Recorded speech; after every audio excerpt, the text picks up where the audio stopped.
여러분들이 구경하는 시간이 아니고 여러분들이 참여하는 시간입니다. 그래서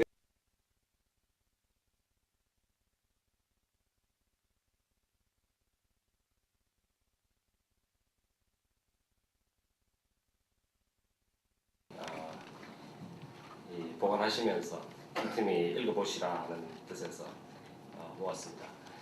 이 안에 담긴 시가 전부 20편인데 네 분의 시인께서 스스로 4편을 택해 주셨고 나머지 한 편은 이제 준비하는 저희 측에서 또 원하는 대로 한 편을 더 넣었습니다. 물론 이 20편을 오늘 다 낭독할 수는 없습니다. 지금 예정은 저희 청중 중에서 한 편 그리고 또 시인 자신이 또 한 편 이렇게 2편 정도를 낭송을 하면 시간을 맞출 수 있지 않을까 이렇게 생각을 합니다. 오늘 진행은 지금 4시입니다만 보통 우리가 한 분의 그 연사 모시는 데 익숙해 있어서 한 1시간 반 정도 보통 이렇게 진행했던 것 같은데 6시에 마치도록 하겠습니다. 2시간을 잡았습니다. 그래도 4분에게 시간을 나눠드리려고 그러면 아마 앞뒤 뭐 이런 꼬리 다 잘라버리면 한 20분 정도밖에 시간을 드릴 수가 없을 것 같아요. 여러분들 그 초청장에서 보셨듯이 그 오늘 그 참가해주신 4분의 시인 선생님들이 대건 고등학교, 대구 우리 지역사회 이 대건 고등학교 출신이고 또 그 학교에서 도 선생님의 제자로 또 그 3분이 공부를 하신 분이시더라고요. 그래서 아마 뭐 의식적이든 무의식적이든 이 3분의 작품 속에 우리 도광희 선생님의 또 입김이 들어있지 않을 리가 없을 겁니다. 그래서 도 선생님께 좀 특별한 말씀을 좀 부탁을 드렸습니다. 또 준비를 하고 뭐 이렇게 파워포인트도 준비를 하고 특별히 우리 김경민 선생님께서 애를 썼는데 아까 그 미리 말씀을 못 드렸습니다만은 김경민 선생이 도 선생님의 갑골길을 낭송을 하고 나면 도광희 선생님께서 나오셔서 바로 말씀하시기 전에 시를 먼저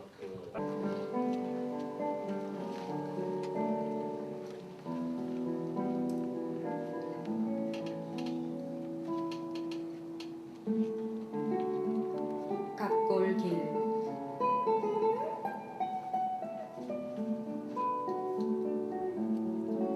경남 함안여고 백양나무 교정에는 뼈 모양의 하얀 갑골길이 보인다. 함안조씨, 순흥안씨, 재령이씨 다투어 살고 있는 갑골리에는 바람 많은 백양나무 생애로 노총각 한 선생이 살아왔다.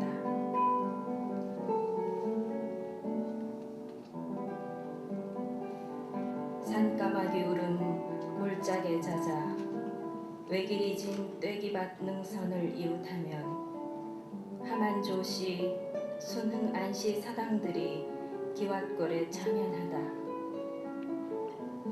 명절 둑길 위로 분홍 치맛자락이 소 수레바퀴의 햇살에 실려가면 닷새만에 서는 우시장 읍내에는 건장한 중년들로 파시가 선다.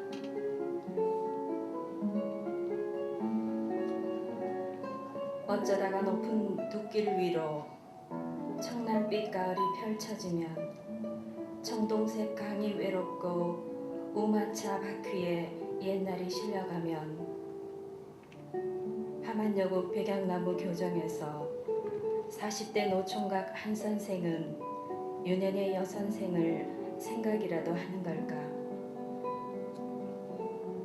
벼 익은 먼 황소울음에 젖다가도 삼천포 앞바다에 편 구름을 바라본다.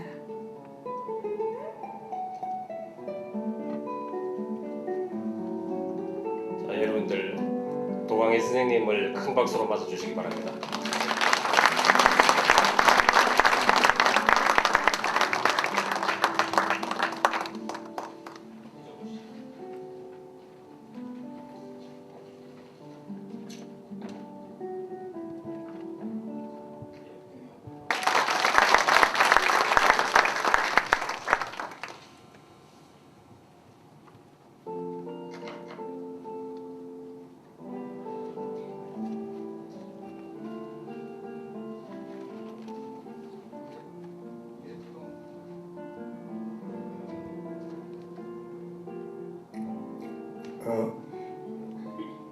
예동산의 오르리.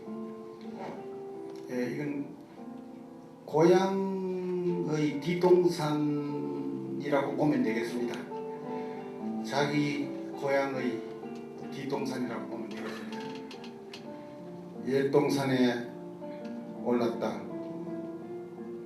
추억의 소나무는 없어지고 자풀이 무성한 언덕에는 띄엄띄엄 무덤이 흩어져 있었다. 몇 년 만에 올라와 보는가, 돌아와 흐르는 강물이 한눈에 들어온다. 종다리, 수길이, 오종인, 그리고 분이, 옛 이름이 저절로 흘러나온다. 양철 지붕 대신 스레이트 지붕이 태양의 회색 빛깔을 드러내고 있었다. 개나리와 진달래는 젖고 할미꽃이 피어있는 묘역의 가까이 까마까치가 놀고 있었다.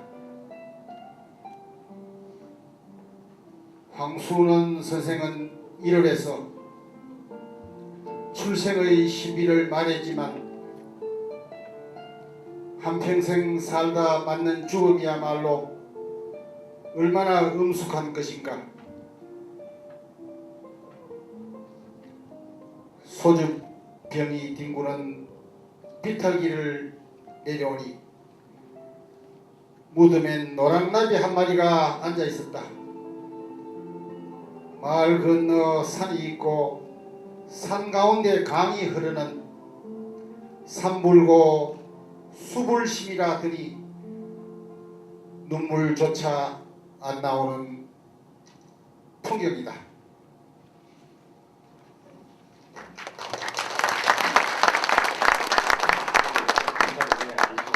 말씀 좀 해주시면 되겠습니다. 뒤에 불 좀 켜주십시오.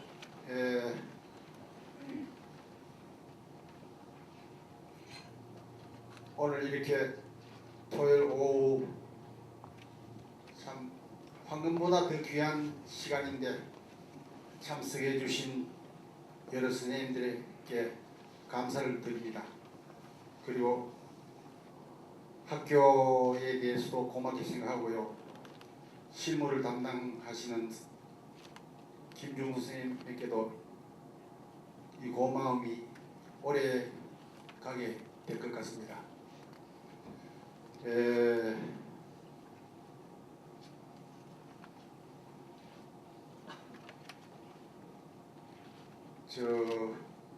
우리 한국의 시가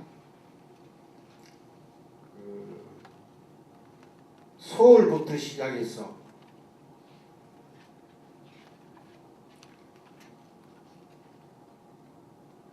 (20년대) 우리 대구 출신인 고을 이장희, 나는 이장희 시인을 참 좋아합니다. 봄은 고향이로다 라는 시가 있는데, 그 29의 짧은 나이로 생을 마쳤는데, 그 이장희 시인이 뭐라 했냐면 이런 말을 했죠. 시는 프라티나 하면은 백금이라고 알고 있는데 프라티나 선이라야 한다. 광채도 없고 탄력성도 없고 자극성 없는 시는 시가 아니라고 얘기했습니다. 그럼 나오는 대로 말씀드리겠습니다. 상화 시인은 상화문학상도 제정되어 있고 상화에 대한 그 사업은 굉장히 활발할 뿐만 아니라 지금 속속 진행되고 있습니다. 지금도. 그런데 이장희에 대해서는 전혀 사람들이 안중에도 없습니다. 이장희 씨가 쓰는 1920년대의 봄은 고향이로다는 시를 보면 이런 구절이 나옵니다. 다는 얘기 못하겠습니다만 꽃가루와 같이 부드러운 고향의 털에 봄의 향기가 어리우도다. 호동그란 고양이의 눈에 미친 봄의 불길이 흐르도다. 고요히 다무른 고양이의 입술에 고운 봄의 기운이 흐르도다. 날카롭게 쭉 뻗은 고양이의 수염에 푸른 힘찬 봄의 생기가 떠돌아라. 대충 이럴 것 같습니다. 내가 왜 이 얘기를 했느냐 하면 상화의 빼앗긴 들에도 보다 고을 이장이의 봄은 고양이로다 이 한 편이 상화의 모든 작품을 능가할 수 있는 작품이라고 저는 생각합니다. 누가 뭐라 그래도 그 의미가 그 어불성설이 되지 않습니다.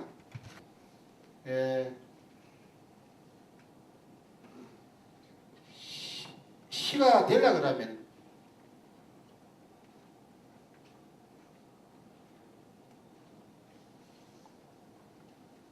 어느 의미의 언저리라도 다 있어야 됩니다. 그 의미의 어느 언저리라도 다 있어야 되는데 그렇지 못한 시들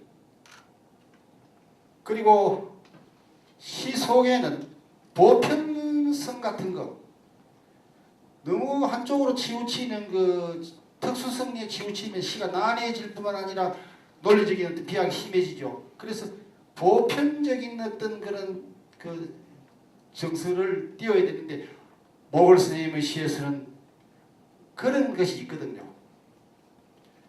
시가 난해해도 아무리 난해해도 그 언저리에 시의 언저리에 그 의미가 다 있어야 됩니다. 그런데 오늘날 젊은 층들의 시나 또는 활발하게 활동하는 사람들의 시 중에서도 그렇지 않는 시들이 상당히 많이 있습니다. 프랑스의 그 상징주의 시인인 그 폴 바레리 시를 보더라도 그가 쓰는 해변의 묘지나 젊은 바르크나 나르시스 단장이나 이런 작품들 보면 상당히 난해합니다. 굉장히 난해합니다. 난해해도 그 의미의 언저리에는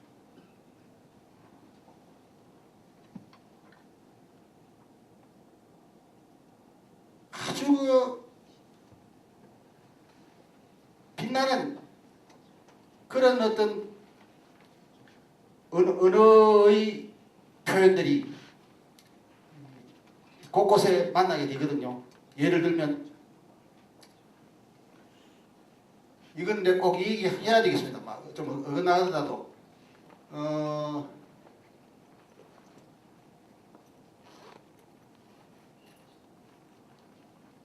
바레리가 어디서 살았나 할 것 같으면 마르세유 조금 위에 있는 그 세트라는 그 바닷가에서 살았습니다. 그 유년 시절을 바닷가에서 보내기 때문에 이런 시가 나왔는데 흰 돛담배들이 떠 있는 그 지중해를 흰 돛담배들이 떠 있는 지중해를 비둘기들이 기와 지붕 위로 걸어 다니는 것에 비유했는 그 첫 횡의 그 이미지는 눈부실 정도로 찬란합니다. 저 오수에 빛나는 수많은 기와장들, 비둘기떼들이 기와 지붕 위로 걸어다니는 것, 그것은 지중해 바다 위에 떠 있는 돛담배를 비둘기들이 기와 지붕 위에 돌아다니는 것에 비유했는 겁니다. 그런데 이걸 어떻게 표현했냐면 할 것 같으면 저 오수에 빛나는 수많은 기와장들, 돛담배들이 먹을 것을 찾고 있는 이 조용한 지붕, 얼마나 그 정치합니까? 정밀하고 치밀합니까? 시가 난해해도 이런 정치한 데가 있어야 되는데 요즘 시인들 보면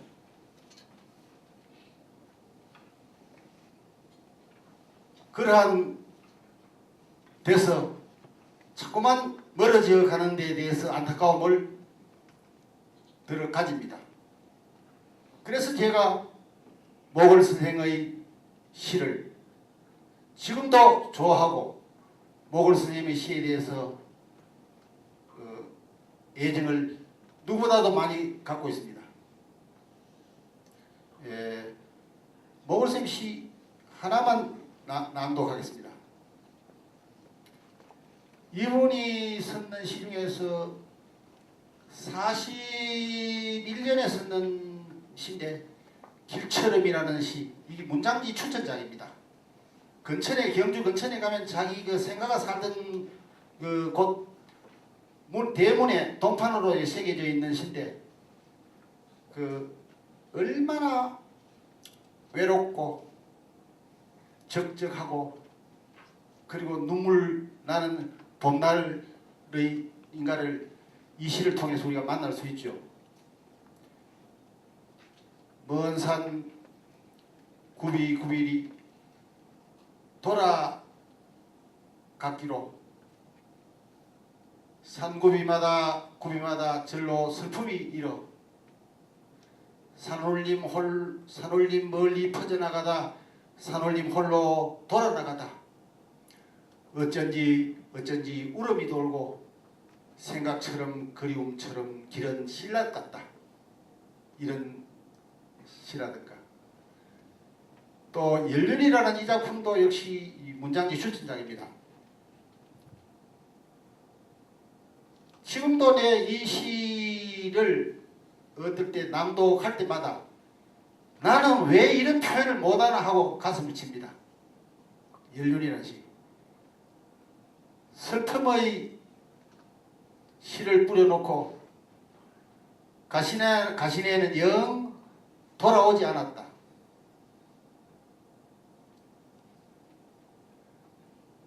한 해 저물어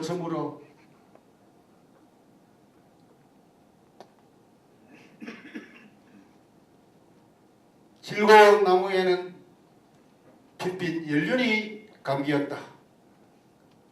중간에 조금 빠졌습니다. 가시네사 이런 시입니다. 모걸 선생의 시에는 거의 독특한 어떤 그 언어가 담겨 있습니다. 이름을 가려놔도 아 이거는 모걸 선생의 시구나 하고 알 수 있습니다. 그 다음에 50년대에 내가 좋아하는 그 시가 있는데 그거 하나만 얘기하고 그냥 넘어가겠습니다. 누구냐 할 것 같으면은 한성이라는 시인입니다. 한성이라는 시인은 함경도 출신인데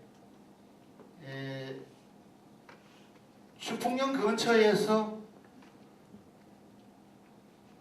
중학교 교사로 있으면서 조용하게 시를 쓰는 분인데 딱 한 번 제가 만나본 적이 있습니다. 그분의 시의 그 역하는 시가 있습니다.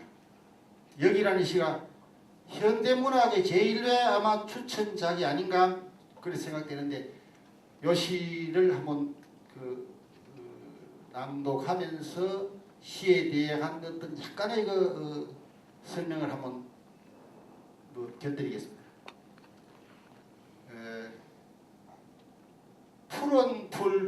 푸른 불 시그널이 꿈처럼 어리는 거기 조그마한 역이 있다.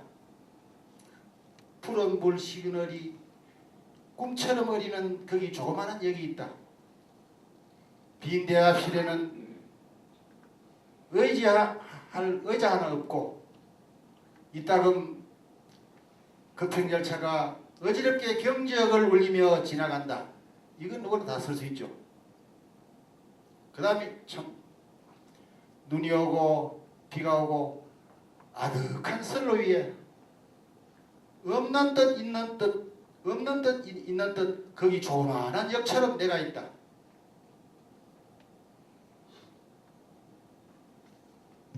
여기에서 눈이 오고 비가 오고 아득한 선로 위에 없는 듯 있는 듯 조그마한 역처럼 내가 있다. 이 구절은 바로 시인 자기 자신의 얘기죠. 여기에서 우리는 감흥을 뛰어넘는 감동을 받게 되는 겁니다. 그 1950년대 60년대 그 간이역 아닙니까? 우울한 시대의 간이역을 통해서 자기 자신의 어떤 정서를 얘기했죠. 그 다음 제가 좋아하는 시가 하나 있는데 황동규 시의 시입니다. 황동규 시 같으면 서울대학교 교수로서 황순 선생의 아들로서 많이 알려져 있는데 그분의 시에 내가 추천작 중에서 10월하고 즐거운 편지 또는 동백나무 뭐 이런 작품이 있는데 그 중에 동백나무라는 시를 참 좋아했습니다. 그 시를 썼던 당시에 아마 군에 제대를 하고 대학원에 입학을 해가지고 연애를 하고 있던 시절이 아닌가 이런 생각이 듭니다. 왜냐하면 한번 그 시가 있는 자리라는 이 산문집을 한번 읽어보니까 그때는 연애는 나에게 힘을 주더라 뭐 이런 얘기라든가 또 무원남동 길도 좋았고 덕수궁 뒷길도 좋았고 지금 아내의 처녀 시절 복개가 안 돼 있는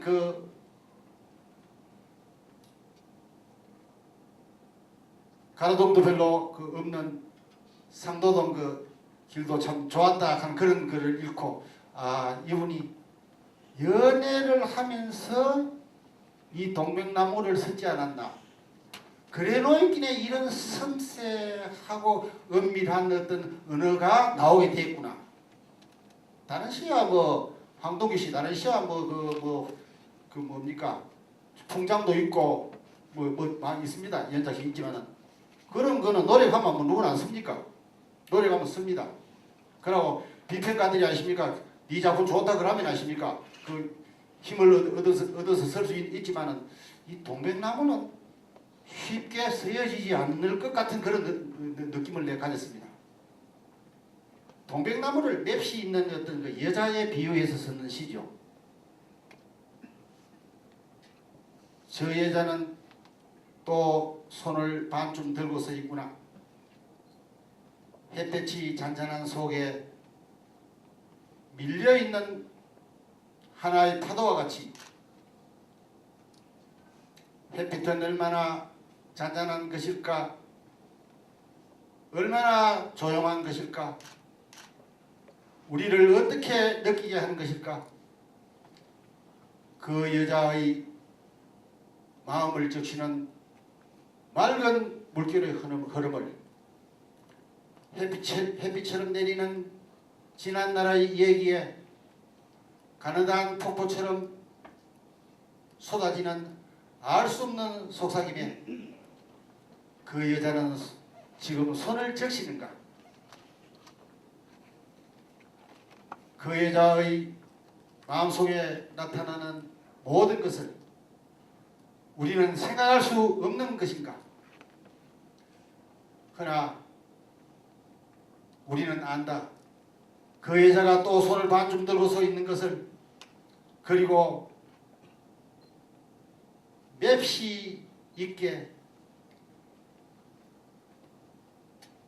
모든 말을 하지 않고 있는 것을, 맵시 있게 모든 말을 하지 않고 있는 것을, 아주 섬세한 그 내면의 그 비밀스러운 어떤 그런 정서를 읽어보고 되풀이해서 읽어보면, 이야, 참 이 시 괜찮구나. 어떤 위안을 줍니다. 외로울 때 실현 당했을 때 오히려 위안을 줄 정도로 그 시가 주는 어떤 값진 것이 있다고 저는 생각됩니다. 그런 황동규 씨가 어느 자석에서 내가 박용래 시를 내가 한번 이야기한 적이 있습니다. 박용래 시.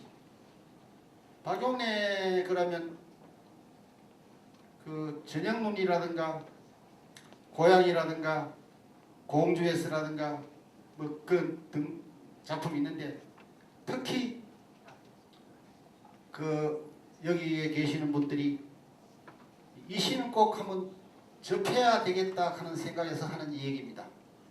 물론 뭐 고향 같은 것도 참 좋죠. 그 장따꼬리 날리는 하얀 뭐 바람 봄길 가고 있습니다.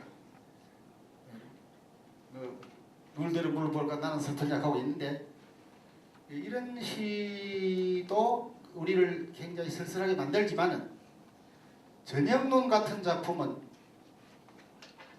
미당 선생의 풀리는 한강가에서라든가 무등을 보며와 같은 그런 작품과는 다른 그 어떤 그 시의 그 어떤 그 백금 같은 그런 정수가 그 시 속에 담겨 있다고 저는 말하고 싶습니다. 물새 발자국 같은 한 시대의 그 풍경, 지나간 풍경이 수없이 남아있는데, 이런 풍경은 지금은 찾아볼 수 없고, 이런 인형도 지금 찾아볼 수 없고, 돈 주고도 살 수 없는 그런 어떤 정서입니다.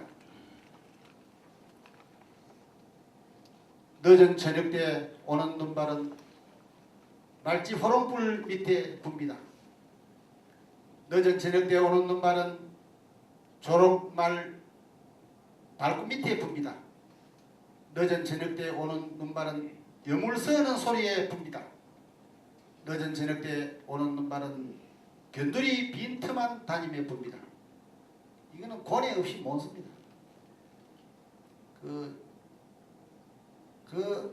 고뇌 없이 절대 못 쓰는 시입니다. 한번 써보려고 하면 안 됩니다. 이런 시. 이런 시를 통해서 우리는 위안을 받을 수 있죠. 시를 자꾸 가까이 하게 되면 자기 자신의 삶도 열리게 됩니다. 그 돈보다도 시가 우리에게 더 소중한 것이라는 것을 가져다 주기도 하죠. 이제 뭐 내려가겠습니다. 하나만 더 얘기하고 내려가겠습니다. 제가 지금도 술을 제가 많이 마시는 편입니다. 1960년대부터 지금까지 내가 술을 마셔왔습니다. 그래도 얼굴은 아니 뭐 좋다 해라네요. 그런데 술 먹다가 여기에도 뭐 그 계시는 분이 있는데, 술 먹다가 이제 내보고 이제 그 화장실 갔다 와가지고 우리 도왕이한테 지금 술 한잔 우리 삐끼 먹자. 뭐 왜 삐끼 먹노? 내 방법이 있다. 나중에 들은 얘기인데, 한잔 술 먹다가 야, 니 인마 그 인마 갑골길 가는 그 인마 정말로 좋더라. 그런 얘기를 또 들으면 나도 모르게 그날 뭐 호주머니 다 털어버립니다. 그만큼 내가 외롭고 쓸쓸할 때 그 섰는 시라서 예정이 갑니다. 그 뒤에 제가 해설을 선하는 게 있습니다. 마산고등학교에 재직하고 있을 때인데 해설을 선하는 게 있습니다. 그 월급날 이래 보면 동백나무 어깨 너머로 하품만 바닥에 이래 들어오죠. 그런데 다른 선생님들은 전부 다 월급 받아가지고 차곡차곡 가가는데 나는 만약 월급 받아가 나가면 그 수의실에서 다 빼앗겨 버리면 하수비도 못 줄 형편입니다. 그래서 이래 보고 학생들한테 이마 출석불만 저 교무실 갖다 놔라 이렇게 하고 뒷문으로 하십니까 살짝 나가가지고 서울 꼴짝에서 해질 때까지 기다립니다. 해질 때까지 기다리다가 그 중에서 제일 악질인 거 내일 또 찾아오고 모레 또 찾아오는 그 집에 이제 골라가면서 찾아가가지고 돈 몇 푼 주고 하십니까 또 술 한잔 얻어먹고 그런 생활을 하는 가운데서 이상하게 그 함안까지 가게 돼 있고 함안에서 눈길을 걸어오게 돼 있고 그래서 결근도 하게 되고 그런 얘기를 써놨습니다. 써놨는데 시는 안 좋습니다. 시는 안 좋지만은 이 시는 내가 썼는 시 중에서는 가장 내 자신이 애정을 갖고 있습니다. 나는 좋은 제자들을 둔 덕에 지금 내 죽어도 별로 후회 안 됩니다. 그 얘기만 여러 선생님들에게 드리고 싶습니다. 고맙습니다.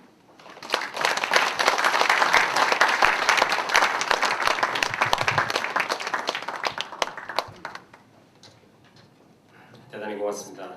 사실 한 2시간을 드려도 모자랄 그런 내용의 말씀인데 이 30분밖에 드리지 못해서 대단히 죄송합니다. 그렇지만 이 마무리할 때 또 우리 청중들과 대화하실 수 있는 시간이 있기 때문에 그때를 기약을 하고 방금 말씀하셨듯이 선생님께서는 아마 술을 참 좋아하시는가 봐요. 그 혼자서 암송을 하시는 시가 한 100여 편이 넘는다고 그러세요. 근데 이제 조건이 한 잔 하셔야 된다는데 이 차마 이 강의실에 제가 한 잔 대접할 수가 없어서 나중에 마치고 나서 또 대접하는 기회를 갖도록 하겠습니다. 고맙습니다. 두 번째 시인을 모십니다. 우선 시로서 여러분들께 소개를 할 텐데 이정아 시인을 두 번째 여러분들 목차와 조금 달라졌습니다만 이정아 시인을 모실 텐데 촛불이라고 하는 시를 우리 김연희 회원께서 낭송을 해주시겠습니다.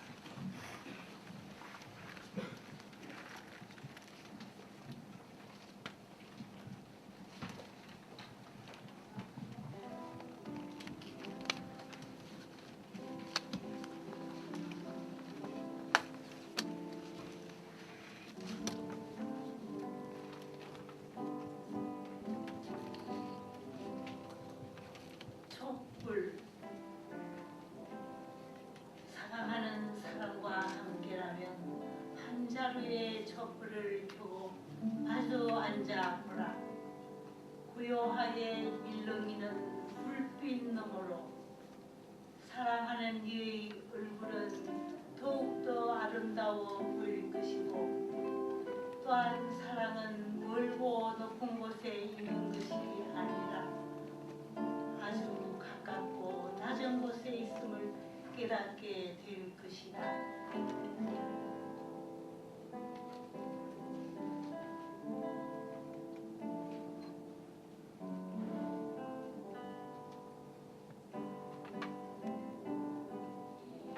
사랑하는 사람이 그리웠거든 한 자루의 촛불을 켜도 조용히 눈을 감아 보라. 제 한 몸 불태워 온 어둠 밝히는 촛불처럼 사랑하는 사람을 위해 두 손 모아 보면 당신이 사랑하는 그 사람은 어느새 다른 곳이 아닌 바로 당신의 마음속에 있음을 깨닫게 될 것이다.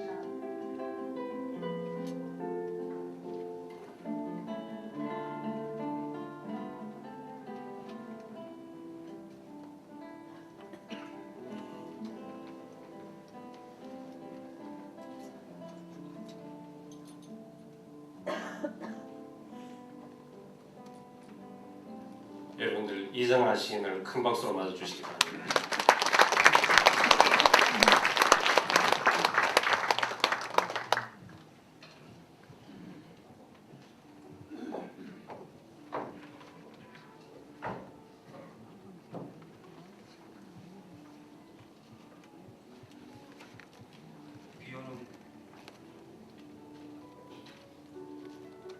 비오는 간이역에서 밤열차를 탔다.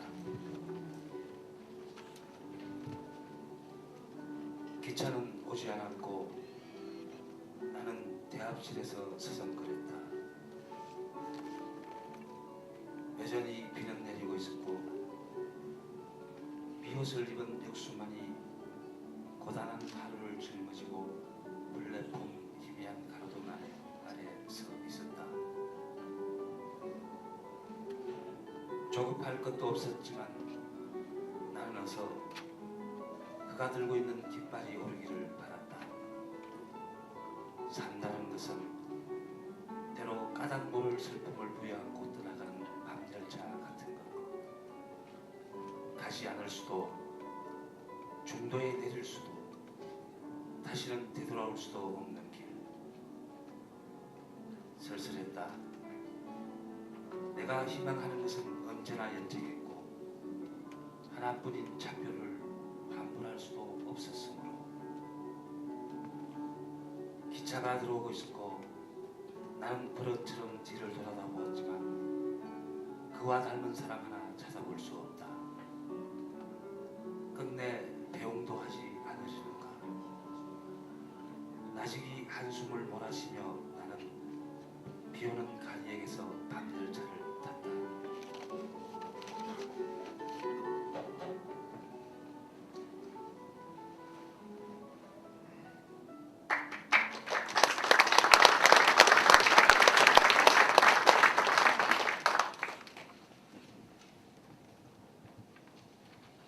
오늘 굉장히 화창한 날인데 좀 쓸쓸한 시 같아서 죄송합니다.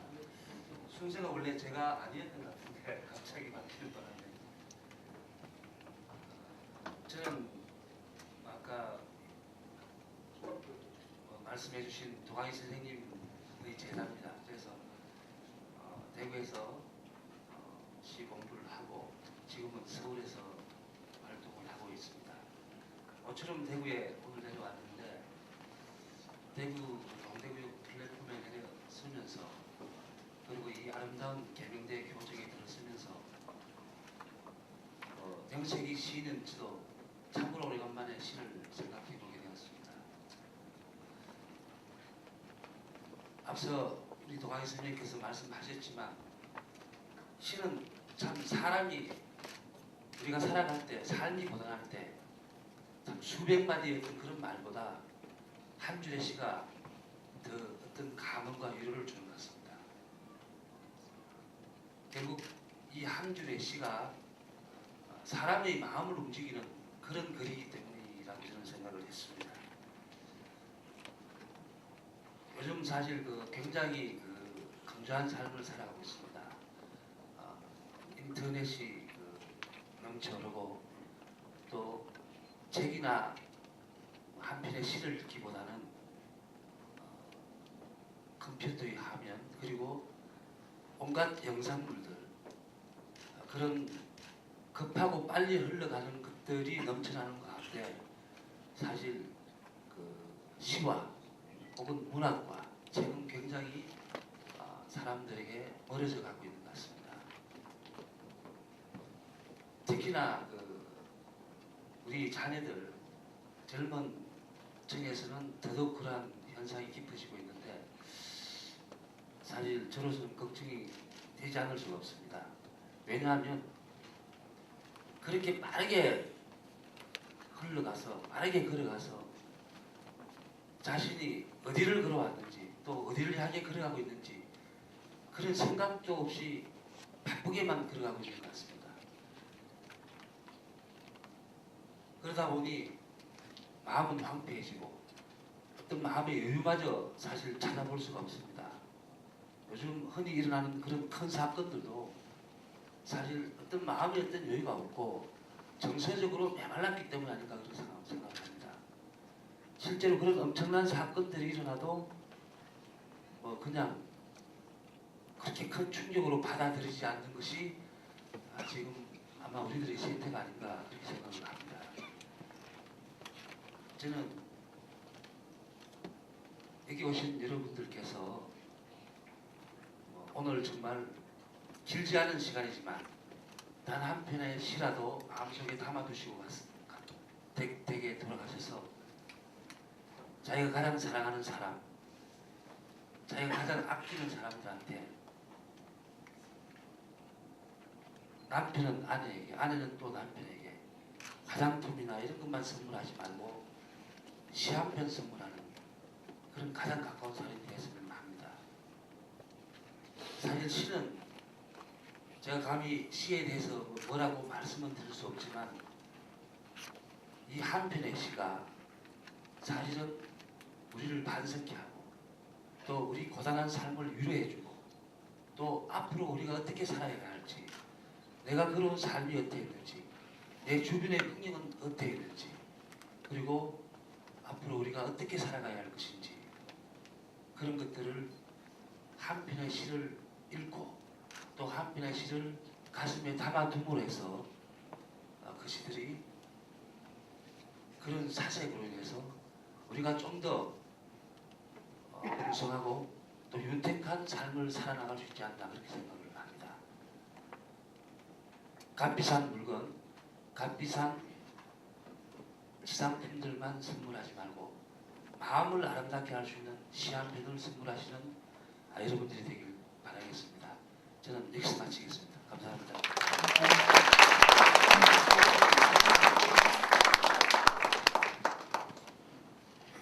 시간이 너무 쫓기신 것 같아서 죄송스럽습니다. 여러분들 하실 말씀 아까도 말씀드렸지만 마무리할 때 같이 대화하는 시간 가질 테니까 미리 좀 준비를 하시기 바랍니다. 세 번째 순서를 우리 안도현 선생님을 모실 텐데 나중에 다시 태어나면이라고 하는 시를 우리 윤봉남 우리 회원께서 낭송함으로써 모시도록 하겠습니다.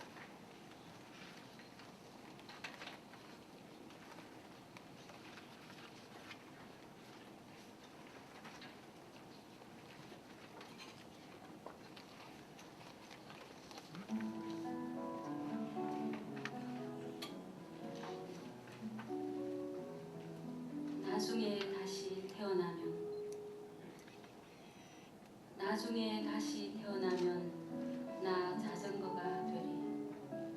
한평생 왼쪽과 오른쪽 어느 한쪽으로 기우뚱거리지 않고 말랑말랑한 맨발로 땅을 만져보리.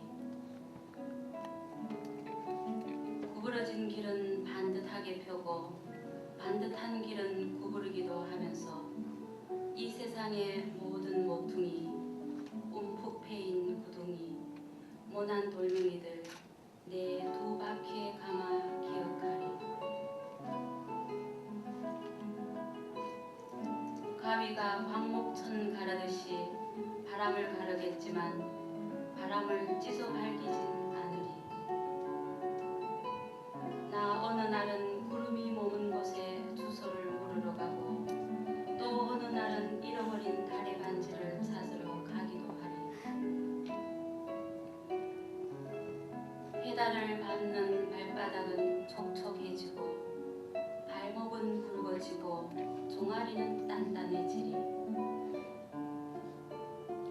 게을러지고 싶으면 체인을 몰래 스르르 풀고 페달을 헛돌게도 하리. 굴러가는 시간보다 담벼락에 어깨를 기대고 바퀴살로 해살이나 할 일 없이 돌리는 날이 많을수록 적으리. 그러다가 천천히 언덕 위 예디네 집도 찾아가리. 언덕이 가팔라 30년이 더 걸렸다고 농을 쳐도 그녀는 웃으리. 돌아가는 내리막길에서는 뒷짐지고 휘파람을 휘휘 불리. 죽어도 사랑했었다는 말은 하지 않으리. 나중에 다시 태어나면.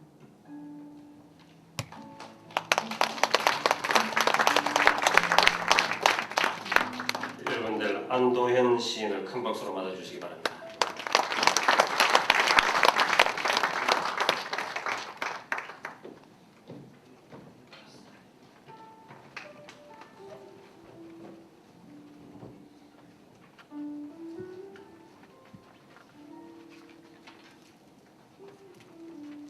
겨울 강가에서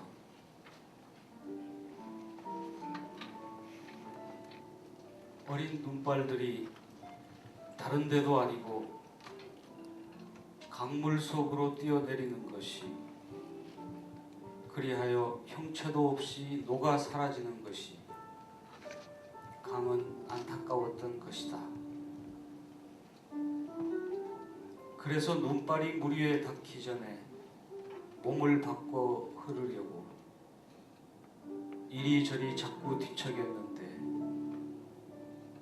그때마다 세찬 강물 소리가 났던 것이다.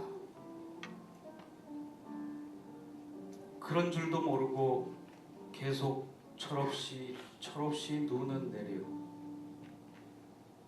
강은 어젯밤부터 눈을 제 몸으로 받으려고 강의 가장자리부터 살얼음을 깔기 시작한 것이었다.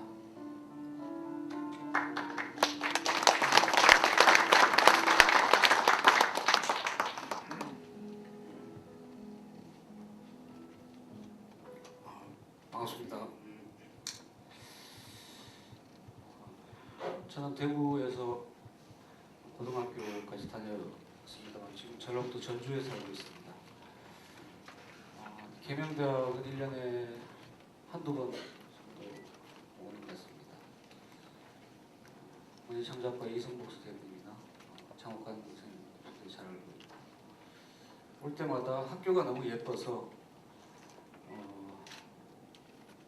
부럽고 질투하는 마음이 생길 정도로 예쁜 학교 같습니다. 오늘도 조금 더 일찍 와서 일부러 좀 걷다가 왔습니다.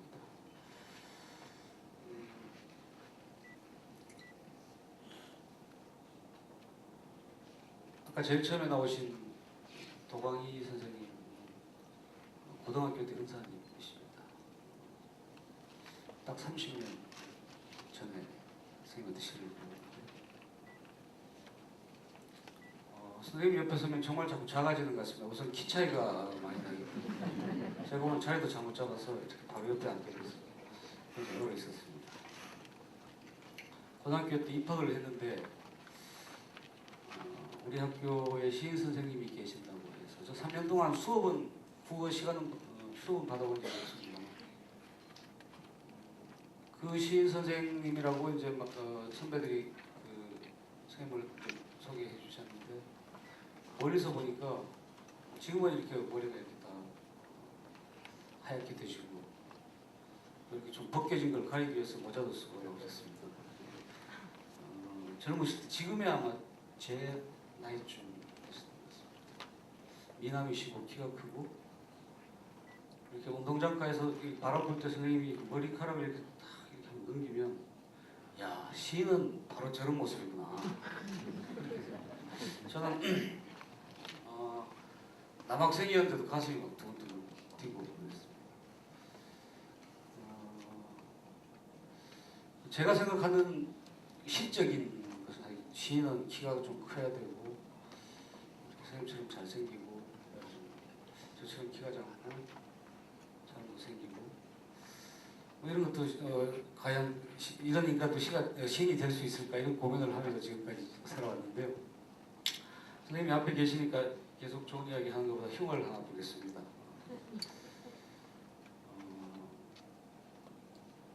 교무실로 불러서 이렇게 찾아뵌 적이 있는데 도장을 주시면서 사무실 가서 봉급 봉투를 좀 받아보라고 시키고 그때는 온라인으로 봉급이 지급되지 않고 이렇게 봉투에 도장 찍고 받아오는 시절이었죠. 그래서 사무실 가서 도장을 이제 직원한테 주고 봉투를 받았는데 봉투가 너무 가벼운 거예요. 그래서 저 이렇게 봉투 보니까 실수령액 7,000원. 아무리 못해도 70년대 후반이니까 한 2, 30만 원, 적어도 2, 30만 원 됐을 것 같은데.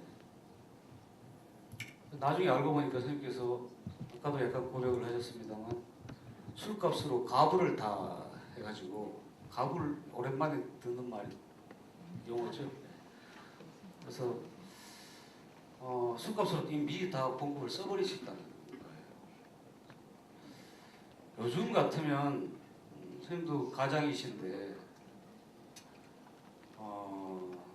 속으로 굉장히 정말 이제 사람과 사람으로 원망도 하고 안쓰럽게 생각을 했겠지만, 그때는 너무너무 존경스러워서 시인은 이렇게 가정 같은 거 돌보지 않고 이렇게 열심히 술을 마시고 자유롭게 사는 거구나.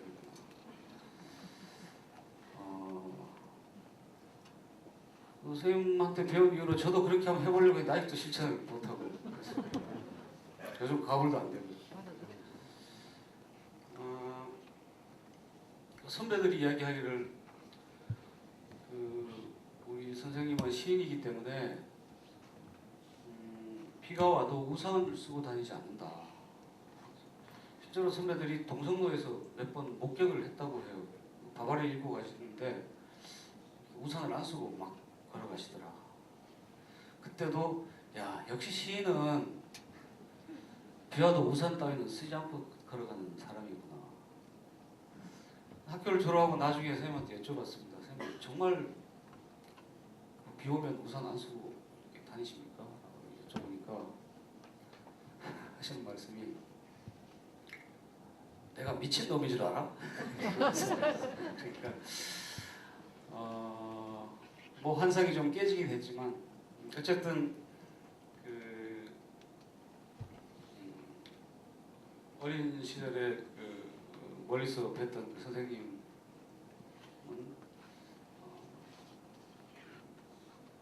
저한테는 정말 시적인 것의 모범 같은 그런 분이셨습니다.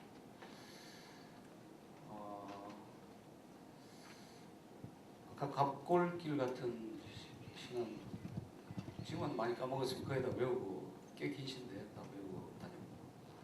가끔 시를 쓰다 보면 선생님의 언어나 선생님의 분위기와 선생님의 리듬이 제시 속에 제가 알게 모르게 훔쳐 쓰고 있다는 것을 발견할 때가 있습니다. 그런 거 있죠. 아버지가 기침이 좀 많으면 아들도 어쩌다 기침이 좀 많은 그런 게 이렇게 유전 같은.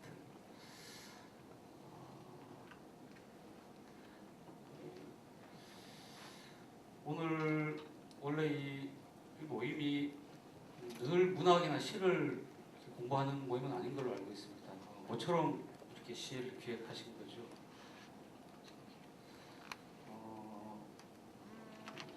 즐거운 분들도 계실 거고 또 재미가 별로 없는 분들도 계시라고 있습니다. 저는 이렇게 시를 쓰면서 제가 시를 쓴다는 생각보다 도대체 그 시적인 것이 뭔가, 시적인 게 뭔가. 시를 전공하지 않더라도 그 시적인 것에 대한 생각이 좀 사람마다 다 다르다고 생각합니다. 시인들도 이 사람은 이걸 시적이라고 생각하는데 또 어떤 시인들은 저걸 시적이라고 생각하는 게 있습니다. 오늘 모처럼 아주 오랜만에 시를 이렇게 듣고 접하고 하셨더라도 아주 작은 거라도 아주 짧은 순간이라도 시적인 순간 맛보고 이렇게 돌아가시면 그래도 이 토요일 오후 시간이 꽤 행복했구나 그렇게 느끼시지 않을까 싶습니다. 이따가 또 다른 기회가 되면 말씀 더 나누겠습니다. 고맙습니다.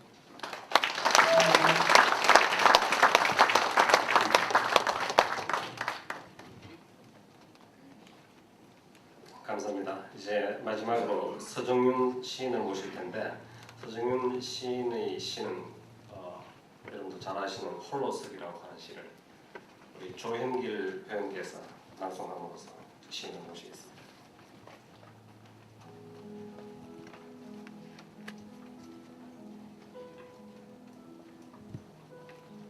홀로 서기.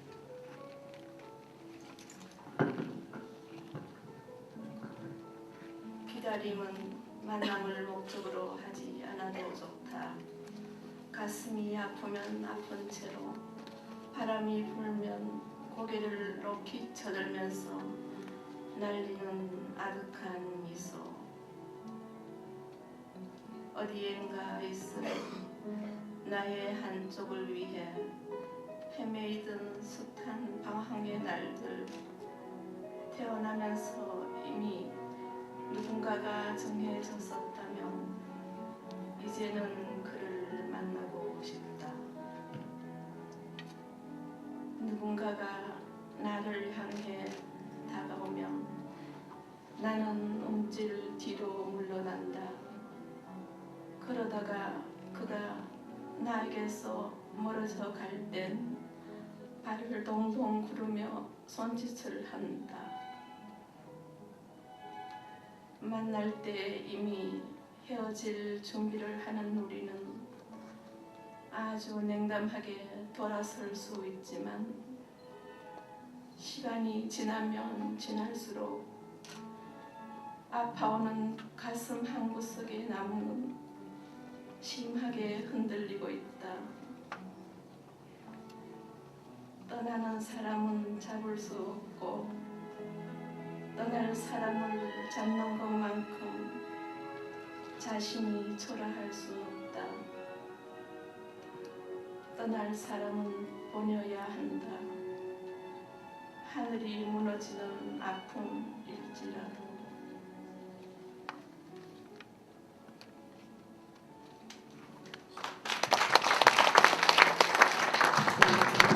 고맙습니다. 여러분들 서정윤 시인을 큰 박수로 맞아주시기 바랍니다.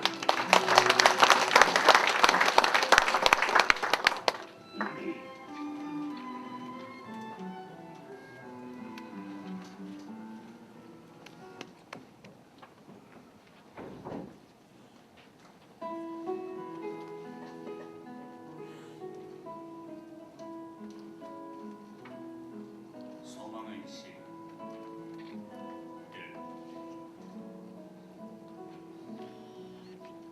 하늘처럼 맑은 사람이 되고 싶다. 햇살같이 가벼운 몸으로 맑은 하늘을 거닐며 흔적 없이 사라질 수 있는 바람의 뒷모습이고 싶다. 하늘을 보며 땅을 보며 그리고 살고 싶다. 길 위에 떠있는 하늘 어디엔가 그리운 얼굴이 숨어있다. 깃털처럼 가볍게 만나는 신의 모습이 인간의 소리들로 지쳐있다.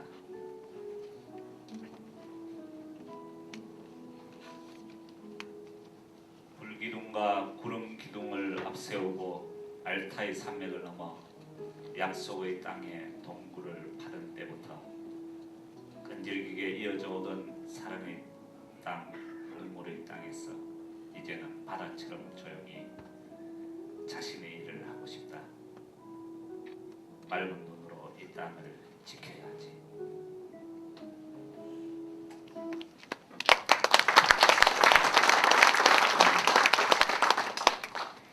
반갑습니다. 사실 저는 이 계대가 저희 집 큰 놈이 여기 다니고 있거든요. 큰 놈이 지금 여기 다니고 있는데 뭐 원래 되더니 원래 3월 달에 자기가 뭔 일을 하면 해보겠다고 지금까지 계속 끌려다니는 삶을 살았는데 이제 뭐 하면 자기가 뭔 일을 스스로 뭔가 도전해 보겠다고 1년 휴학을 하고 의학 연수를 가보겠다고 의학 연수를 가서 지가 돈을 벌어가지고 그렇게 한 6개월 하고 오겠다고 그러더라고요. 그리고 휴학해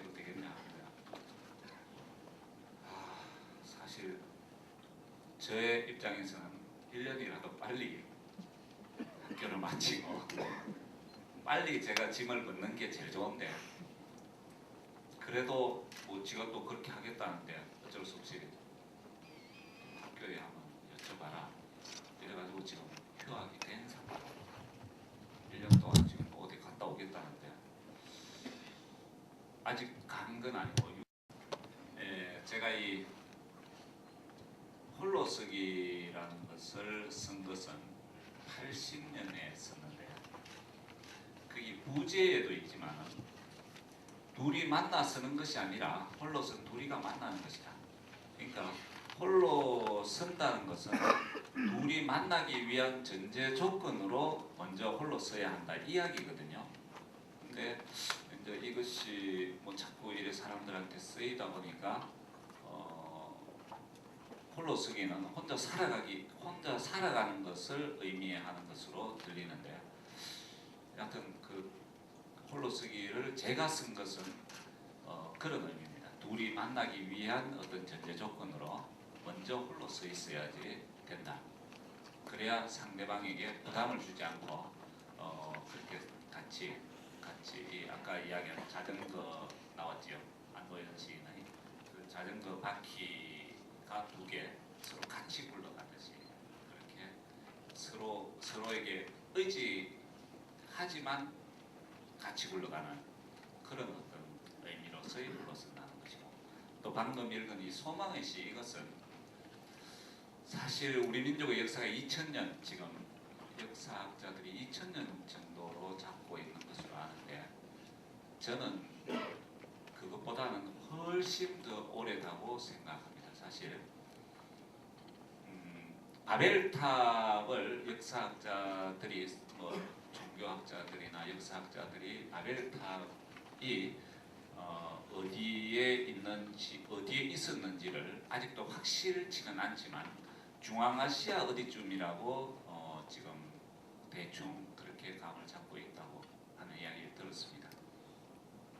거기에서 바벨탑이 무너지면서 각 민족마다 각 사람들의 언어를 다르게 했다는 이야기를 들었습니다. 거기에서 한 언어를 같이 쓰는 부족이 출발해서 이동하다가 먼저 떨어진 부락이 터키입니다. 그래서 지난번에 월드컵 할 때 우리가 터키와 같이 경기할 때 그때 형제의 나라라는 말을 썼습니다. 사실 형제의 나라는 우리 같이 바로 밑에 바로 옆에 일본이 있지만은 일본에게 우리가 형제의 나라라는 말을 안 씁니다. 또한 미국이 우리를 많이 도와주고 있지만 절대 형제의 나라라는 말은 안 씁니다. 중국도 마찬가지입니다. 형제의 나라라는 말은 핏줄을 같이 나누었다는 이야기고, 이것은 어디에서 볼 수 있느냐 하면 언어학적으로 그런 것이 나옵니다. 그래서 터키, 퉁구스, 몽고 이쪽은 우리와 같은 피를 나눈 민족이라고 보고 있습니다. 그렇게 우리 민족도 어떤 이 이스라엘 민족이 애굽에서 나올 때 모세를 앞장 세우고 나올 때 그 앞에 서 있는 것이 불기둥과 구름 기둥이었습니다. 그것처럼 우리 민족도 신의 선택을 받은 민족이었지 않느냐. 사실 우리 민족만큼 종교에 심취한 민족이 없습니다. 그렇게 봤을 때 우리 민족이 바벨탑 거기에서부터 출발해서 터키, 몽고, 퉁구스, 알타이 산맥을 넘어서 이까지 올 때에는 분명히 신의 계시를 받고 온 민족이었다. 그것이 6000년도 더 넘은 전에 있은 일입니다. 그렇게 저는 생각하고 이 소망의 시라는 시를 썼습니다. 예, 뭐 요 정도 이야기하겠습니다.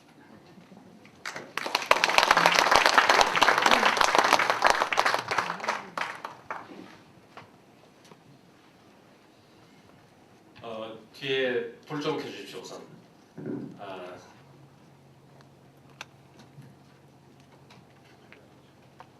조금 서둘렀는지 그런지 좀 분위기가 좀 가라앉았죠. 이렇게 하겠습니다. 시간이 생각보다 좀 많이 남았어요.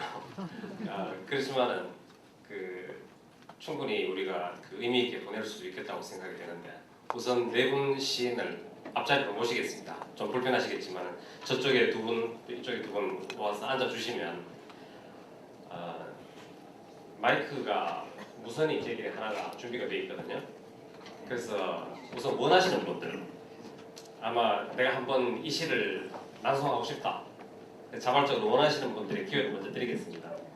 시가 한 시인에게 5편이 여기에 올라와 있는데 2편이 지금 이제 낭독된 상태이죠. 낭독되지 않은 시 가운데 한 편씩 손을 드시면 우리 시인에게도 아마 힘이 될 것이고 앉아 계신 여러분들도 오늘 낭송회 자리로 왔기 때문에 또 다른 감흥을 느낄 수 있으리라 생각합니다. 하시겠습니다. 박영규 선생님께서 오랜 관계를 가지고 지내시던 우리 도광희 선생님을 소개를 하셔서 이 좋은 분들 한 자리 모시게 됐는데 혹시 박영규 선생님께 실력 6쪽에 있네요. 6쪽입니다. 고향입니다.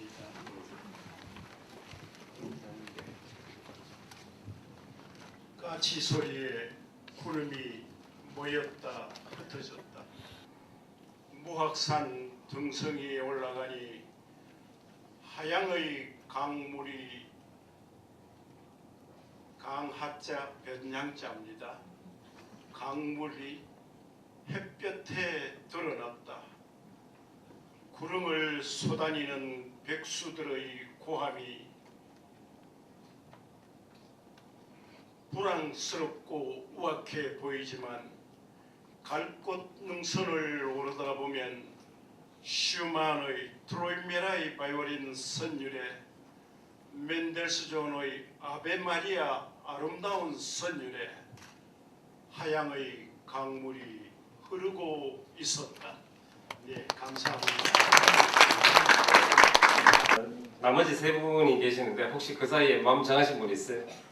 누구 하시고 싶으신 분? 나중에 제가 한 피해 주시면은 예. 다른 걸로. 그렇게 하시겠습니다.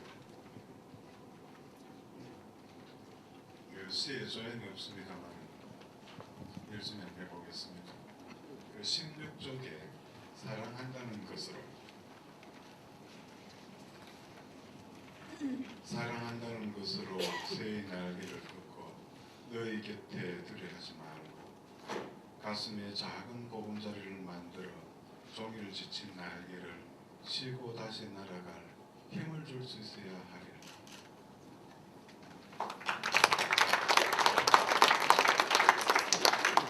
네.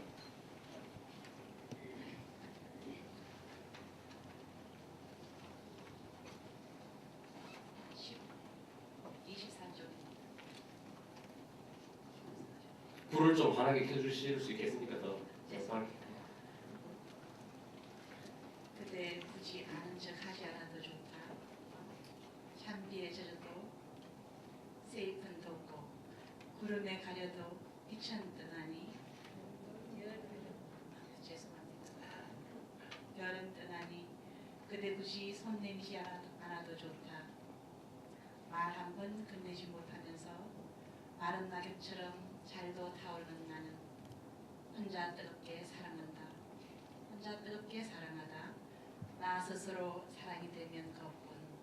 그대 굳이 나를 사랑하지 않아도 좋다.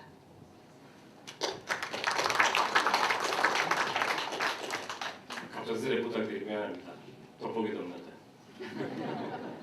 예. 빈 쇠기력이 벽에는 엮인 시래기 시래기에 묻은 햇볕을 데쳐 처마 낮은 집에서 갱죽을 쏜다.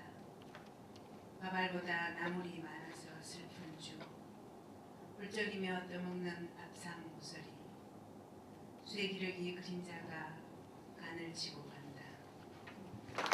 감사합니다. 예.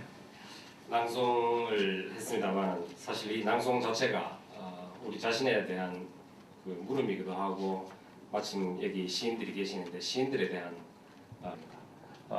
질문하실 분 손을 들어 표해 주시면 마이크를 전해드리겠습니다. 질문이든 아니면 뭐 시에 대한 의견이든 뭐 뭐든지 좋습니다. 예, 아까 윤 선생님 이야기하셨댔습니다. 해주신 오마나 집행부에 감사를 드립니다.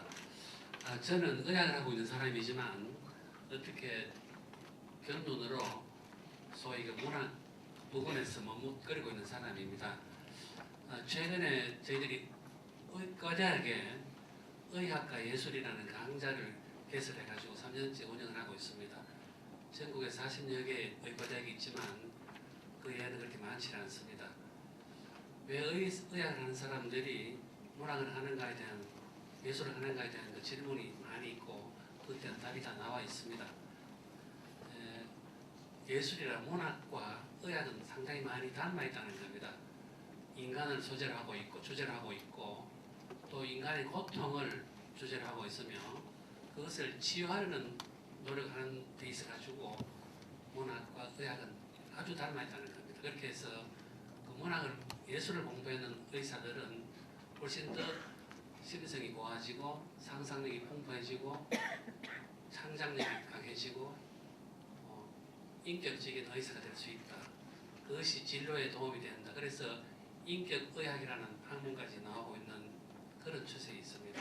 그래서 제가 의사가 뭐 예술을 공부한다는 게 뭐 대단해서 그렇게 이야기하는 게 아니고 지금 그 의학의 교육이 예술의 중요성을 인식을 하고 정규 교과 과목에 예술을 도입하고 있다. 그런 현실을 제가 말씀드리는 거고 제가 의사면서 학생 때부터 이 문학, 음악, 미술을 놓지 못하고 그 주변을 맴돌고 있는 수준에 불과합니다만은 놓치지 않고 살아왔는 것이 과연 잘 된 일이냐 안 된 일이냐를 저도 지금도 잘 모르겠습니다. 앞에 계시는 그 도광희 선생님 제 60년대에 그 김춘수 교수님 문화의 서클을 같이 했습니다. 에스프리라는 문화 서클을 같이 했고 서정준 시인은 또 제가 존경하는 시인을 잘 알고 있습니다. 그리고 안조현 시인은 제 지상을 통해서 너무나 존경하고 있는 시인이고 이장하 시인도 마찬가지입니다. 그렇게 해서 우리 그 살아가는 데 있어서 시란 과연 뭐냐를 이제 한 가지 예를 들고 제 말을 마치겠습니다. 프랑스에서 어떤 일이 일어났습니다. 그 남학교에 어떤 남학생이 여선생님을 사모해서 사랑을 했습니다. 그래서 그게 사회적인 문제가 됐죠. 그래서 그것을 그 어떤 기자가 프랑스의 뽕피도 수상한테 질문했었죠. 수상님 이런 일이 일어났는데 어떻게 해결할까요? 했을 때에 그 뽕피도 수상이 그에 대한 답변을 하지 않고 어떤 시를 한 편을 낭송함으로써 그 답변을 피해나갔다. 그 프랑스 사람들이 시를 참 많이 읽고 있다 그러는데 시라는 것이 우리 인생에 있어 가지고 과연 뭐냐 그걸 단적으로 보여주는 한 가지 예였다. 이렇게 제가 말씀을 드리고 제 말을 마치겠습니다. 미안합니다. 늘 이렇게 글을 쓰고 있습니다만 아주 딱딱한 글만 써서 조금 부드러운 글을 쓸 수 있는 기회가 없을까 하는데 처음 이제 법관으로 임관했을 때 법원장께서 자기가 다른데 어디 연설하고 하는 그걸 좀 써달라.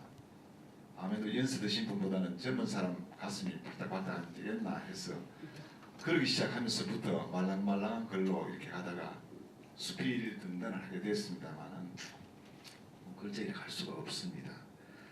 선생님들 이 시 낭송 또 이 낭송해 주신 다른 분들 또 이 분위기가 참 좋습니다. 먼저 이 도광희 선생님께 이제 질문 하나 드리고 싶은데요. 시에 보면은 사당이라는 갑골길에는 사당이라는 용어가 나오고 또 선생님께서 잠깐 낭송하신 옛 동산의 어른이 그쪽에서는 묘역이라는 말이 나오는데 이렇게 그 사당 묘역 이렇게 보통 우리 생활하고 좀 먼 이런 말씀이 이런 것이 선생님 시에 어떻게 연결이 되는 것인지 그 다음에 하만조시, 수능안시 이렇게 하만조시는 저희 외가이기도 합니다만은 이렇게 나열을 해주셨고 그 다음에 또 아까 그 시에는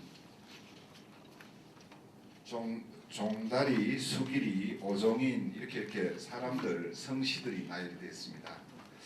이건 또 이 시에서 어떤 의미를 갖고 계시는지 좀 말씀해 주시면 좋겠고요. 그 다음에 서정열 시인께 여쭤보겠습니다. 아까 소망의 시에서 불기둥과 구름기둥을 앞세우고 이스라엘의 출애굽 얘기하고 연결을 시켰어서 우리 민족들이 이렇게 지금 이 땅으로 올 때 불기둥, 구름기둥을 이렇게 하나님께서 앞세워서 인도해 주시지 않았겠냐 하는 말씀을 하셨습니다. 그런데 또 어떻게 보면은 모든 민족들의 삶의 터전 이것 다 하나님께서 미리 점지해서 각각 모든 민족에게 각각의 불기둥과 구름기둥을 앞에 앞세워서 한반도로 또 일본 열도로 뭐 무슨 동남아로 또 뭐 아일랜드 어디로 이렇게 인도를 하지 않으셨는가 그 점에 대해서는 시인께서는 어떻게 생각하시는지 두 가지 질문을 여쭤보고 싶습니다. 감사합니다. 쌤 강의 잘 들었습니다. 제가 알고 싶은 건 원론적인 이야기인데 선생님 미안한데 그 누구신지 좀 소개해 주시면 알겠습니다. 저는 경향신문 대구 지역 기자로 있는 박태우라고 합니다. 현지 신문사에 종사하고 있습니다. 오늘 주제도 시가 흐르는 4월이라고 시적으로 이렇게 나오고 또 4월에 또 시가 어울릴 것 같아가지고 참석했습니다. 네 분 선생님 중에서 누구나 답해야 되는데요. 요즘은 이제 글쓰기도 퓨전융합이라 되어가지고 저널리스트의 글도 소필책 기사쓰기, 시적 기사쓰기 이렇게 해가지고 계속 융합되는 걸 추세했습니다. 그런 가운데서 초보자들이 이렇게 시를 읽는 초보자들이 제대로 된 시읽기를 할 때의 시읽기를 어떻게 해야 되는지 이를테면 시를 볼 때 형식과 내용 면에서 어떻게 시를 접근하는 게 제대로 된 시를 읽는지에 대해서 묻고 싶습니다. 이상입니다. 예, 감사합니다. 혹시 우리 김대동 안 물어보겠습니다. 처음 만나본 인상이 참으로 얼굴이 맑고 깨끗하고 저런 어른들로부터 시가 나오지 않나 하는 그런 생각이 들었습니다. 저는 수학을 전공했기 때문에 마음이 심령이 너무 딱딱한가 싶어서 시를 좋아해서 많이 읽었습니다. 그래도 저는 시를 한번 써볼까 하더라도 남의 시를 많이 읽어보니까 내 쓸 시는 이미 다 없어졌구나. 그래서 시를 써보다가 한두 줄 써보다 이건 남아 있는 말도 남아 있는 말이다. 그리고 수학을 했기 때문에 그 언어에 대한 그 표현력이 풍부하지 못합니다. 그래서 내가 지금 나이가 77입니다. 그래서 살다 보니까 장록이기도 한데 술자리에 더 어울리기도 합니다. 그래서 원하는 사람 술잔을 받으면은 장로도 술 먹느냐 이런 얘기를 합니다. 장로기 때문에 술을 먹는다. 왜? 장로는 실수를 하지 않으니까 이런 변명도 들어 하고 있습니다. 그래서 도선생님을 보니까 아마 술을 그렇게 좋아하시는데 그 술독을 어떻게 풀어놓는가.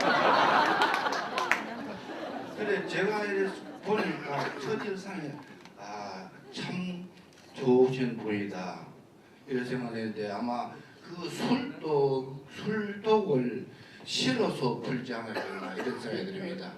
그래서 오늘 말씀은 이 세상에 술로 인해서 병먹고 고민하고 죽어가는 사람이 참으로 많은데 그분들에게 어떻게든지 시를 좀 많이 읽게 해서 그 주독을 풀 수 있는 길이 무엇인가 말씀해 주시면 참으로 고맙겠습니다.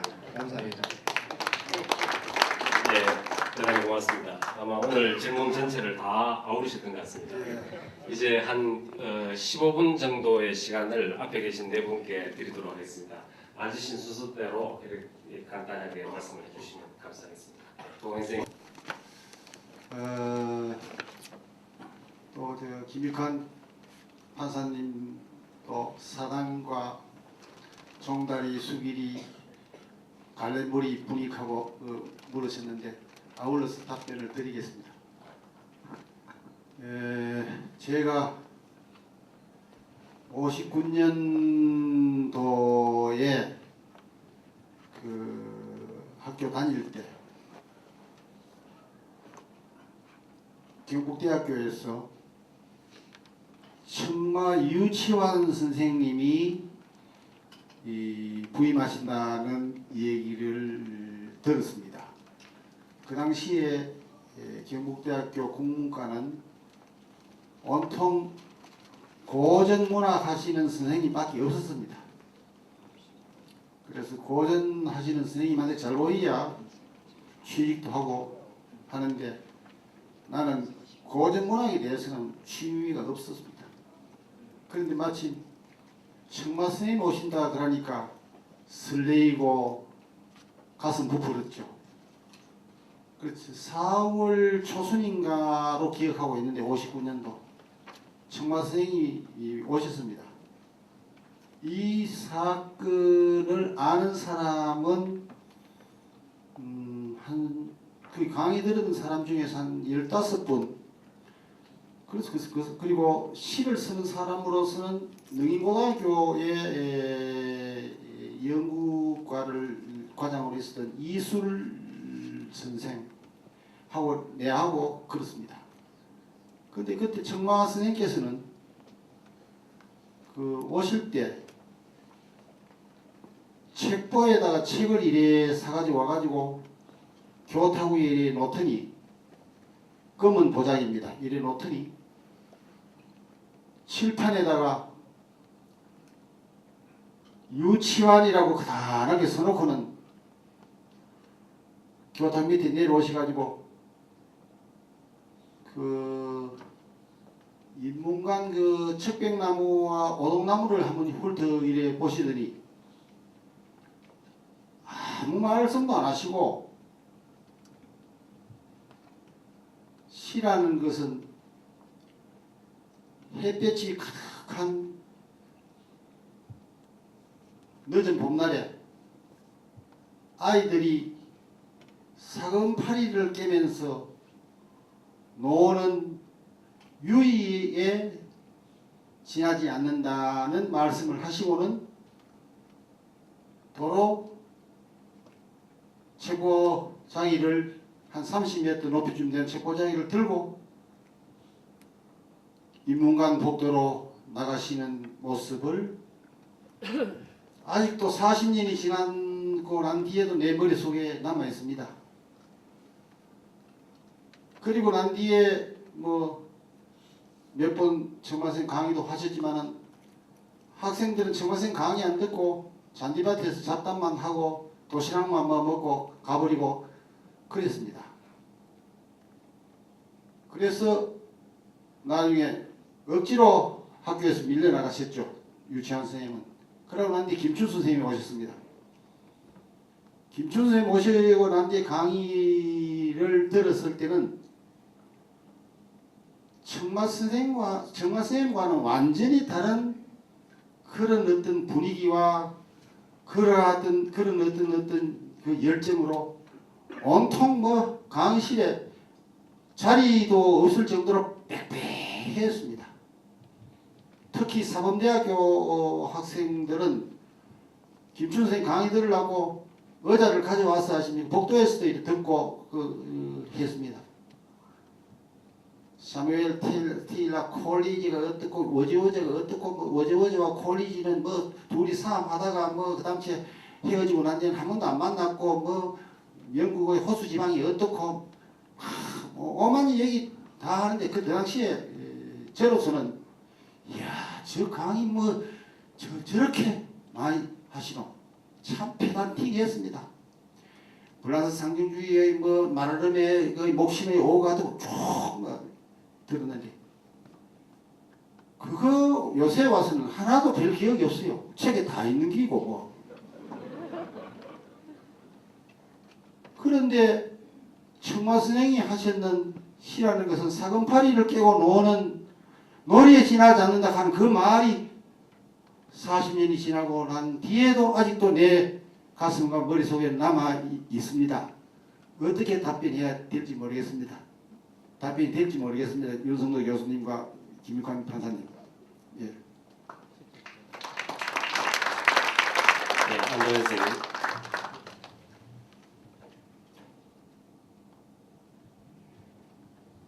정말 그러고 보니 저도 기억을 못했습니다만 답변하신 가운데 아까 김익환 선생님이 어떤 단어 사용하신 데 대한 질문을 하셨던 것 같은데 혹 말씀도 하실 게 있으신지요?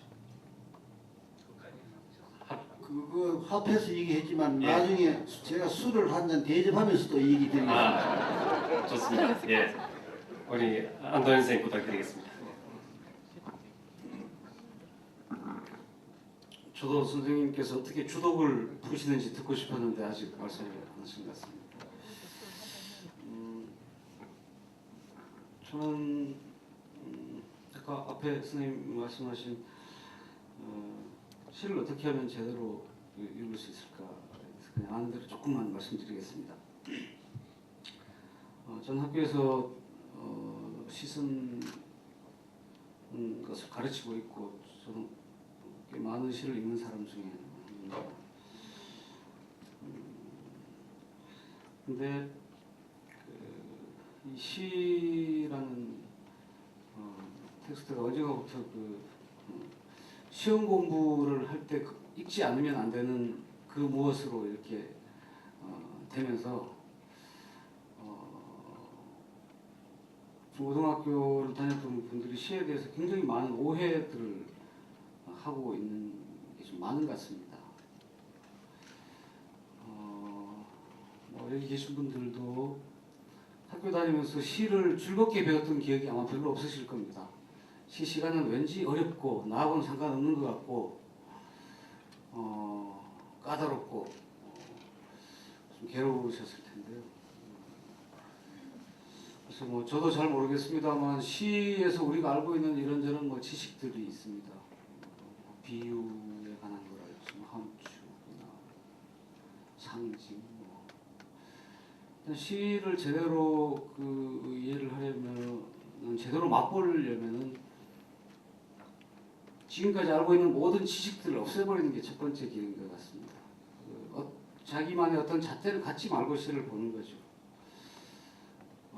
사람을 만날 때도 어떤 선입견을 가지고 있으면 그 사람의 본 모습을 보는 것보다는 내 선입견에 의해서 그 사람을 이해하게 되듯이. 그래서 그런 말이 있죠. 시라는 것은 이해하는 게 아니다. 느끼는 거다. 라는 게 중요한 것 같고요. 저는 시는 좀 설렁설렁 읽었으면 좋겠다 이런 생각을 가지고 있습니다. 시를 읽다가 어떤 잘 모르는 이해하기 힘든 어휘가 튀어나와도 때로는 그냥 넘어갈 줄 아는 것도 좋은 시 읽기인 것 같습니다. 우리가 읽어야 될 시들이 너무 많기 때문에 그렇습니다.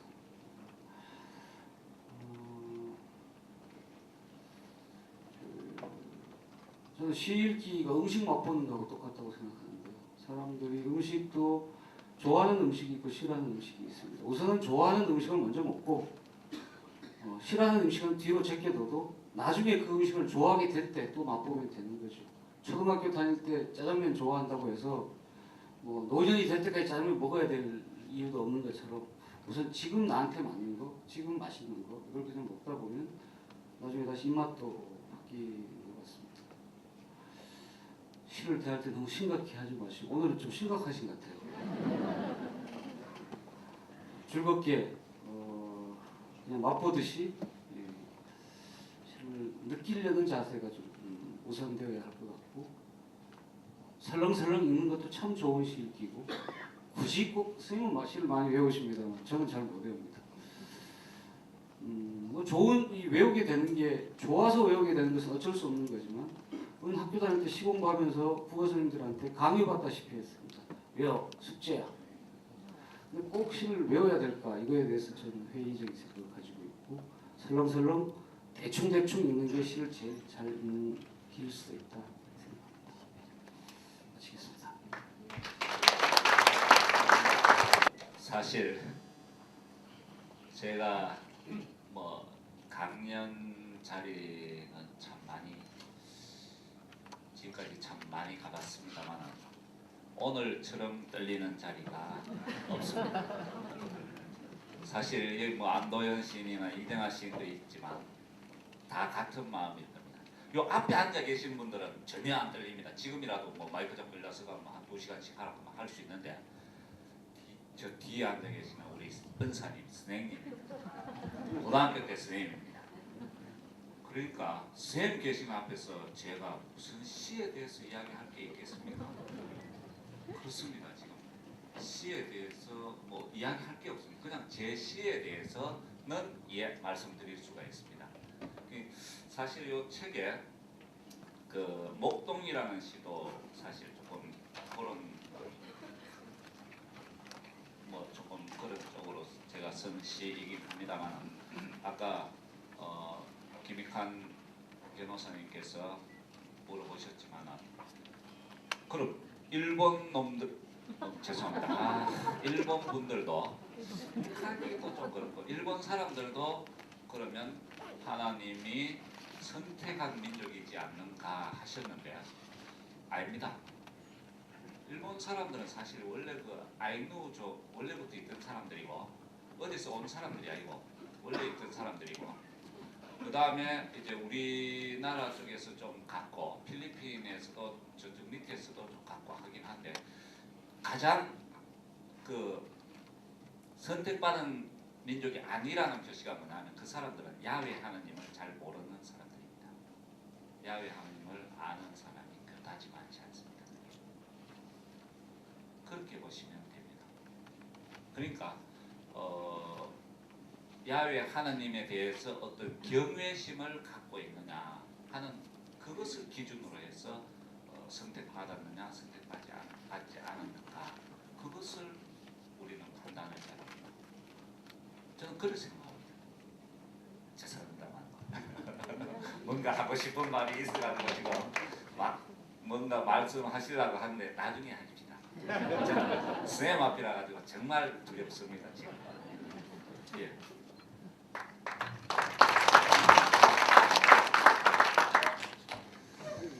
저는 그리고 또 옆에 계시는 두 분이 제 선배님 되십니다. 제가 무슨 할 말이 있겠습니까? 나는 아까 이 앞에 계신 기자님께서 제대로 된 시기를 또 물어봐 주시는데 사실은 제가 생각할 때 저는 읽는 쪽에서 이야기를 한번 드리겠습니다.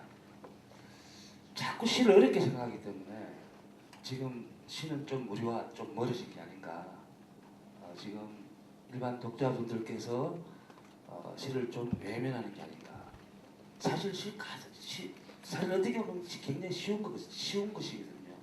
근데 그걸 자꾸 어렵게 생각하고 어떻게 읽어야 되느냐 이렇게 자꾸 그렇게 생각하기 때문에 자꾸 시를 읽기가 어려워지는 것입니다.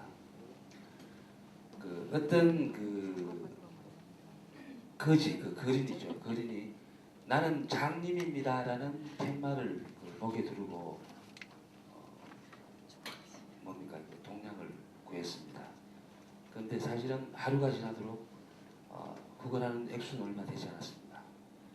그런데 어떤 시인이 그 문구를 고쳐줬습니다. 그 문구를 고쳐주고 난 뒤에 동량하는 금액은 판약이 틀렸습니다. 그 문구가 뭔지 아십니까? 나는 장님입니다라는 문구 대신에 봄은 오건만 나는 그 봄을 볼 수 없답니다. 이렇게 문구를 고쳤답니다. 이게 시입니다. 사실은 뭐 큰 게 아니고요. 아주 작게 같은 이야기지만 어떻게 표현하냐에 따라서 사실은 일의 결과가 굉장히 차이가 납니다. 또 한 학생이 이렇게 물었습니다. 선생님, 성경책 읽으면서 담배 피워대요? 이렇게 물었습니다. 당연히 그 학생은 많이 맞았겠죠. 근데 그 옆에 있는 한 학생이 선생님, 담배를 피우는 중이라도 성경을 읽어야겠죠. 그 학생은 칭찬을 들었답니다.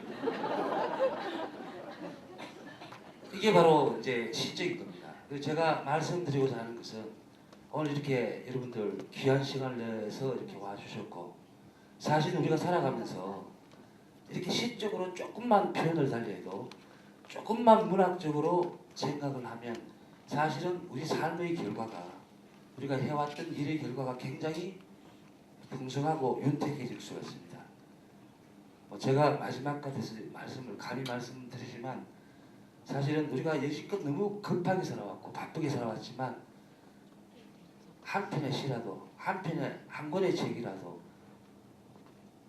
오늘 이 시간을 통해서 혹시 이렇게 마음에 가져가신다면 여기 오신 여러분들의 삶이 그리고 우리가 조금 더 시적으로 생각을 하고 살아간다면 우리의 삶이 훨씬 더 풍성하고 훨씬 더 윤택해질 수 있지 않나 그렇게 생각합니다.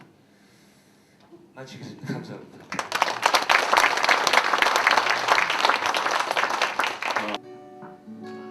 어떻게 젊은 베르테르가 사고를 꽃그늘 밑에서 편지를 읽었는지 잘 이해가 가는 시간이었습니다.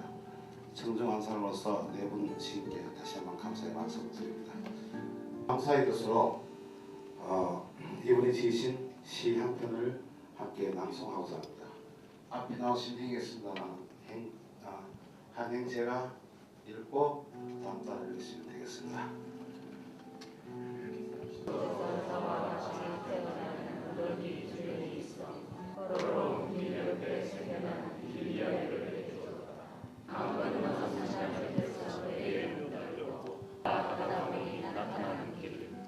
때는 동면의 산야 지나고 들판이나 지나고 보니 나타나는 길이 곧었다 구었다 외줄기 길 가보지 못한 길이지만 곧았다 굽었다 외줄기 길 가보지 못하는 길이지만 쓴잔 지나 내 옆에서 살아나는 길 쓴잔 지나 내 옆에서 살아나는 길 하늘과 땅이 가까운 곳으로 선명하게 살아줘.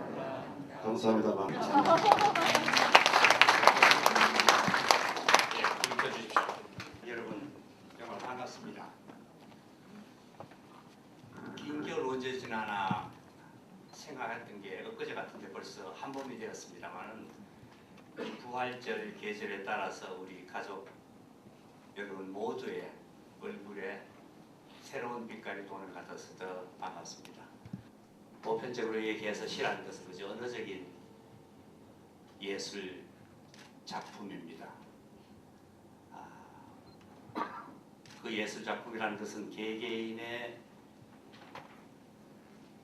틀 속에서 선생님들께서 개개인의 독특한 질서와 아름다움의 원칙하에 새로운 우주를 만들어 나가시는 그 과정의 일부라고 느껴집니다.